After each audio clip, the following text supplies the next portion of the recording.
Hopakawit, eater of human beings, soul eater, sacheen sechum, or queen sacheen. That's me in all my incarnations. I am soulmate to Crow, mother to our 9 children, and grandmother to 1 grandson. During this time I have spent on Mother Earth, I have been involved in many different projects. The most notable is my project titled Life. Lately I have been relearning a lot of different life lessons. The most notable and important is respect for self, others, and our living space, Mother Earth.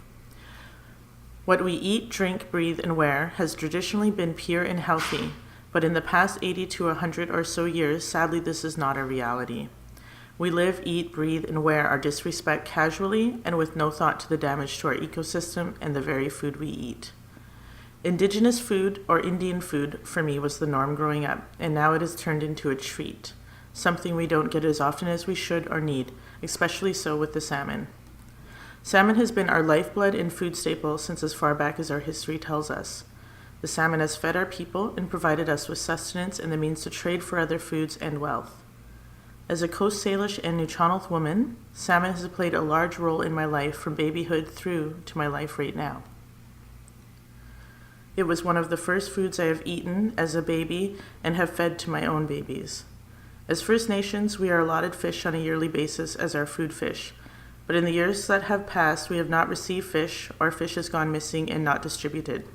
Not to mention the fact that the wild salmon have been disappearing and near fish to extinction. Commercial fisheries and logging have damaged salmon runs and poisoned the waters they depend upon to spawn.